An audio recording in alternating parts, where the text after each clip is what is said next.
السلام علیکم ورحمۃ اللہ وبرکاتہ۔ اعوذ باللہ من الشیطان الرجیم، بسم اللہ الرحمن الرحیم، الحمد للہ رب العالمین، الرحمن الرحیم، مالک یوم الدین، ایاک نعبد و ایاک نستعین، اہدنا الصراط المستقیم، صراط الذین انعمت علیہم غیر المغضوب علیہم ولا الضالین۔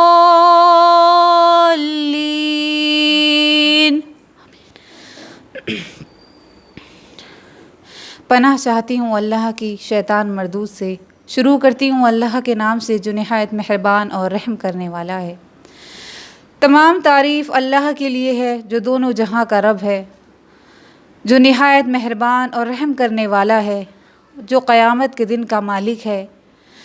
ہم تیری ہی عبادت کرتے ہیں اور تجھی سے مدد طلب کرتے ہیں۔ ہماری رہنمائی سیدھے راستے کی طرف فرما، ان لوگوں کے راستے پر جس پر تو نے اپنا انعام نازل فرمایا، اور ان لوگوں کے راستے سے بچا جس پر تو نے اپنا غیظ و غضب نازل فرمایا اور جو لوگ گمراہ ہوئے۔ رب اشرح لی صدری ویسر لی امری واحلل عقدۃ من لسانی یفقہوا قولی، رب زدنی علما، اللہم ارنا الحق حقا وارزقنا اتباعہ وارنا الباطل باطلا وارزقنا اجتنابہ۔ جو ابھی سورہ آپ کے سامنے تلاوت کی گئی، سورہ فاتحہ، یہ سورہ فاتحہ قرآن کی سب سے پہلی سورہ ہے جو قرآن میں سب سے پہلے درج ہے۔ یہ نزول کے اعتبار سے بھی پہلی مکمل سورہ ہے جو مکمل آپ صلی اللہ علیہ وسلم پر نازل ہوئی۔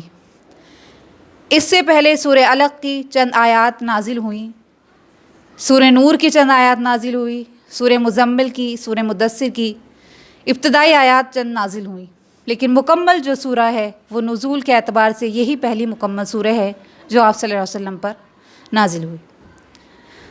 جیسا کہ اس سورہ کے نام سے ہی ہمیں سمجھ میں آ رہا ہے کہ سورہ الفاتحہ یعنی افتتاح کرنے والی، اسٹارٹنگ کرنے والی، ابتدا کرنے والی سورہ۔ کس چیز کی ابتدا کر رہی ہے؟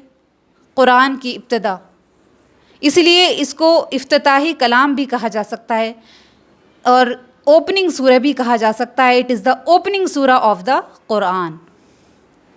یہ جو سورہ الفاتحہ ہے یہ فتح یفتح کے لفظ سے بنی ہے جس کے معنی ہوتا ہے کھولنا۔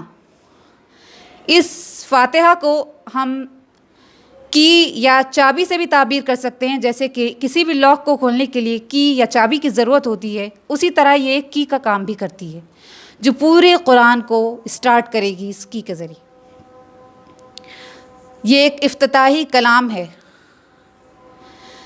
یہ سورہ الفاتحہ جو ہے اس میں اس مبارک سورہ کے کئی نام ہیں جو احادیث میں ہمیں ملتے ہیں۔ اس کو شفا بھی کہا جاتا ہے، ام القرآن بھی کہا جاتا ہے، اساس القرآن بھی کہا جاتا ہے، سبع المثانی بھی کہا جاتا ہے۔ کئی نام سے یہ ماخوذ ہے۔ اس کی فضیلت بھی بہت ہے۔ یہ سورہ دعا کا درجہ بھی حاصل ہے اس سورہ کو۔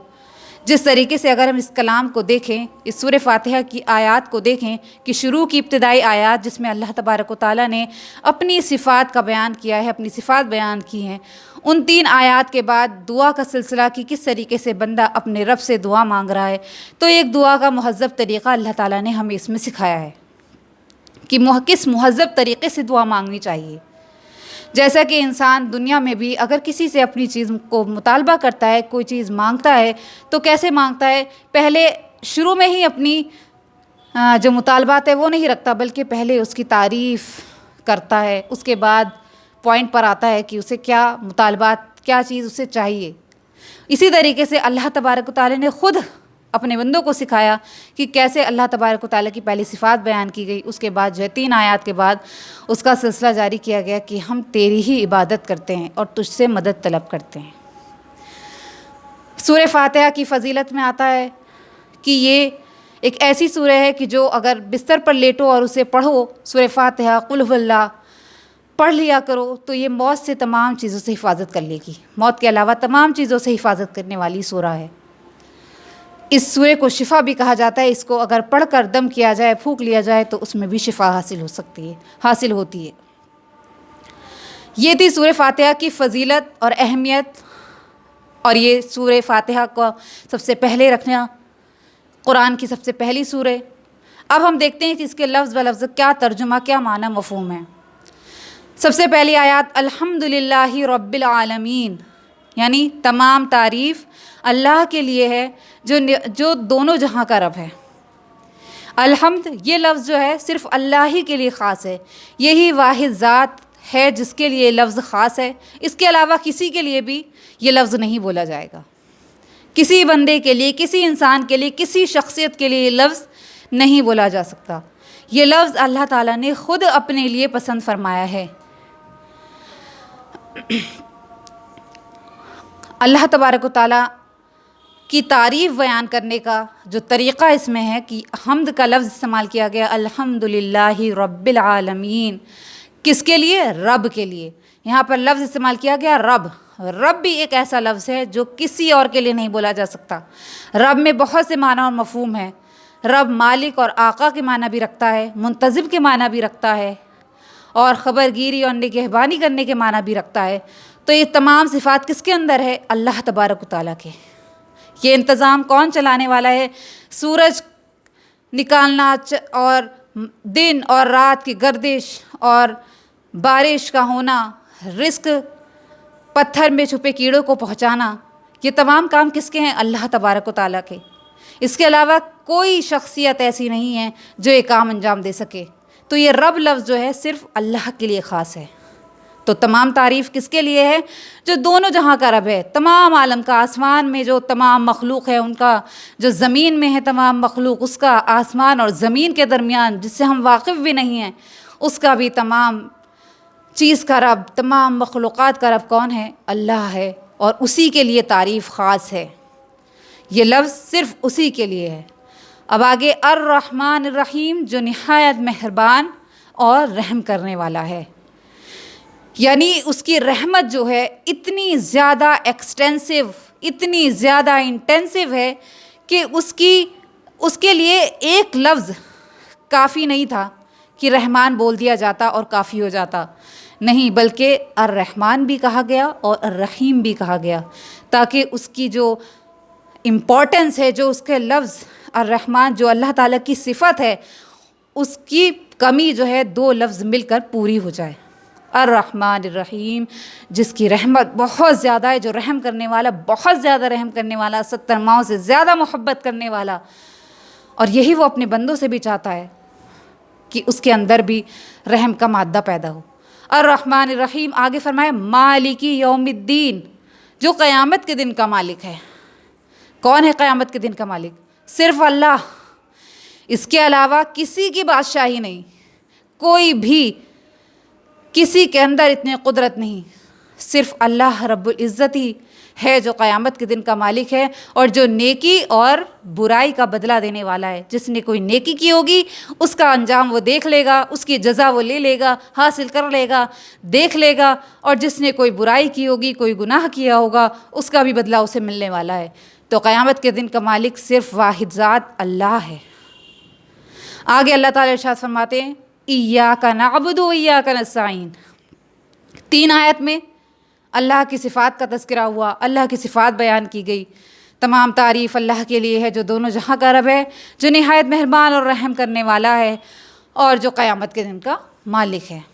اس کے بعد اب بندہ جو ہے دعا کر رہا ہے کہ ہم تیری ہی عبادت کرتے ہیں، حوالہ دینا ہے۔ جو دعا کی جا رہی ہے تو حوالہ دیا جا رہا ہے کہ ہم تیری ہی عبادت کرتے ہیں، تیرے ہی سامنے سجدہ ریز ہوتے ہیں، تیرے ہی سامنے گڑ گڑاتے ہیں، تجھ ہی سے مانگتے ہیں، اور کوئی دینے والا نہیں، تو ہی ہمارا حامی و مددگار ہے۔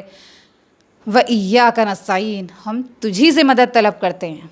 اللہ تعالیٰ خود کہتا ہے مجھ سے مانگو، میں دینے والا ہوں۔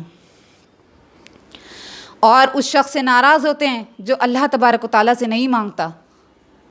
تو ایاک نعبد و ایاک نستعین اہدنا الصراط المستقیم. اب بندہ جو ہے اب اللہ سے مانگ رہا ہے کہ اے اللہ ہمارے سیدھے راستے کی طرف رہنمائی فرما. سیدھا راستہ صراط المستقیم، صراط مستقیم کے معنی مفہوم بہت زیادہ ہیں. مفسرین لکھتے ہیں کہ صراط مستقیم سے مراد کلام اللہ بھی ہے، اسلام بھی ہے. وہ سیدھا راستہ جس میں کوئی ٹیڑھ نہ ہو، وہ بالکل سیدھا اور صاف و شفاف ہو. حجۃ الوداع کے موقع پر آپ صلی اللہ علیہ وسلم نے جیسا فرمایا تھا کہ میرے جانے کے بعد 2 چیزوں کو مضبوطی سے تھام لینا. وہ کیا تھی؟ کتاب اللہ اور سنت رسول. یعنی کتاب اللہ کیا ہے؟ صراط مستقیم، سیدھا راستہ. وہی ہے سیدھا راستہ جس میں کوئی ٹیڑھ نہیں، جو بالکل صاف و شفاف ہے، جو ہماری ہدایت کے لیے اتارا گیا ہے، جو ہمارے لیے مشعل راہ ہے، جو ہماری گائیڈنس کے لیے بھیجا گیا ہے، جس میں ہمیں گائیڈ لائنز دی گئی ہیں. تو یہی ہے صراط المستقیم. اسی کی ہماری رہنمائی اس راستے کی طرف فرما. صراط الذین انعمت علیہم، اور ان لوگوں کے راستے پر جس پر تو نے اپنا انعام نازل فرمایا. ہم دعا مانگ رہے ہیں، بندہ اپنے رب سے دعا مانگ رہا ہے کہ اے اللہ ہماری رہنمائی اور ہمیں ایسے لوگوں کے راستے پر چلا جس پر تو نے اپنا انعام نازل فرمایا. وہ لوگ کون تھے؟ سورہ نساء میں اللہ تبارک و تعالیٰ فرماتا ہے وَمَن يُطِعِ اللَّهَ وَالرَّسُولَ فَأُولَٰئِكَ مَعَ الَّذِينَ أَنْعَمَ اللَّهُ عَلَيْهِم مِّنَ النَّبِيِّينَ وَالصِّدِّيقِينَ وَالشُّهَدَاءِ وَالصَّالِحِينَ وَحَسُنَ أُولَٰئِكَ رَفِيقًا. اور جو شخص یا جو لوگ اللہ اور اس کے رسول کی اطاعت کریں گے تو یہی لوگ ان لوگوں کے ساتھ ہوں گے جن پر اللہ تعالیٰ نے اپنا انعام نازل فرمایا، اور یہی بہترین رفیق ہیں. تو ان لوگوں پر ہمارا جو ہے، ان لوگوں کے ساتھ ہمارا معاملہ فرما. کون ہیں وہ لوگ؟ شہداء ہیں، صالحین ہیں، نیکوکار ہیں، نبی ہیں. اے اللہ ہماری رہنمائی ان لوگوں کے راستے کی طرف فرما، اور ان لوگوں کے راستے سے بچا. کن لوگوں کے راستے؟ جو مغضوب علیہم ہیں، یعنی جن پر اپنا اللہ تعالیٰ نے غیظ و غضب نازل فرمایا. وہ لوگ کون تھے؟ قوم سمود، قوم عاد. سورہ حاقہ میں اللہ تعالیٰ ارشاد فرماتا ہے فَأَمَّا ثَمُودُ فَأُهْلِكُوا بِالطَّاغِيَةِ، جب ہم نے سمود کو کڑک سے ہلا کر رکھ دیا، ہلاک کر دیا. اور اسی طرح قوم عاد پر بھی وَأَمَّا عَادٌ فَأُهْلِكُوا بِرِيحٍ صَرْصَرٍ عَاتِيَةٍ. تو ایسے لوگوں سے ہمیں بچا جو گمراہ ہوئے اور جن پر اپنا تو نے غیظ و غضب نازل فرمایا. وَضُرِبَتْ عَلَيْهِمُ الذِّلَّةُ وَالْمَسْكَنَةُ وَبَاءُوا بِغَضَبٍ مِّنَ اللَّهِ، اور ان پر ذلت و خواری مسلط کر دی گئی. ایسے لوگوں سے ہمیں بچا. ہماری رہنمائی ان لوگوں کے راستے کی طرف فرما جس پر تو نے اپنا انعام نازل فرمایا. ہماری رہنمائی سیدھے راستے کی طرف فرما. یہ بندہ مومن بندہ جو ہے یہ اللہ تبارک و تعالیٰ سے دعا کر رہا ہے، اور یہ دعا سکھانے والا بھی کون ہے؟ اللہ تبارک و تعالیٰ، اللہ رب العزت، اللہ رب العالمین. یہ سورہ فاتحہ ایک بہترین سورہ ہے جو اللہ تبارک و تعالیٰ نے ہمیں سکھائی ہے، جو دعا کا طریقہ ہمیں سکھایا ہے، اور جو ہر نماز میں پڑھنے کا اللہ تبارک و تعالیٰ نے ایک سکھایا ہے کہ جس نے اس کو نماز میں نہ پڑھا تو اس کی نماز نہیں. احادیث مبارکہ میں آتا ہے کہ جس نے نماز میں نہیں پڑھا تو اس کی نماز ناقص ہے. یعنی بالکل ریجیکٹڈ ہے اس کی نماز، بالکل نیگلیکٹ کر دی جاتی ہے اس کی نماز، چونکہ نماز میں سورہ فاتحہ کا پڑھنا شرط ہے. حدیث میں اس کو سورہ فاتحہ کو صلاۃ کے نام کا بھی درجہ حاصل ہے کہ اس کو صلاۃ بھی کہا جاتا ہے. اور یہ ایک واحد سورہ ہے جس کا اللہ تبارک و تعالیٰ فرماتا ہے اس کے سلسلے میں کہ یہ سورہ میرے اور میرے بندے کے درمیان نصف تقسیم کر دی گئی ہے. یعنی بندہ جب الحمدللہ رب العالمین پڑھتا ہے تو اللہ اس کے بعد اس کا جواب دیتا ہے کہ میرے بندے نے میری تعریف بیان کی. پھر جب پڑھتا ہے الرحمن الرحیم تب اللہ تبارک و تعالیٰ کہتا ہے کہ میرے بندے نے میری ثنا بیان کی. اسی طرح سے تمام آیات کا جواب اللہ تبارک و تعالیٰ دیتا ہے. تو یہ سورہ فاتحہ جس کو اوپننگ سورہ کہا جاتا ہے، اور ایک بہترین سورہ ہے یہ جو ہر نماز میں ہم پڑھتے ہیں، اور پڑھنا بھی ہمارا ہر نماز میں شرط ہے. اللہ تبارک و تعالیٰ سے دعا ہے کہ اللہ ہمیں اس سورے کو پڑھنے اور پڑھانے، سمجھنے اور سمجھانے کی توفیق عطا فرما. اس کے لفظ ایک لفظ کو سمجھنے کی توفیق عطا فرما، اور اس پر عمل کرنے کی توفیق عطا فرما۔ وآخر دعوانا الحمد للہ رب العالمین۔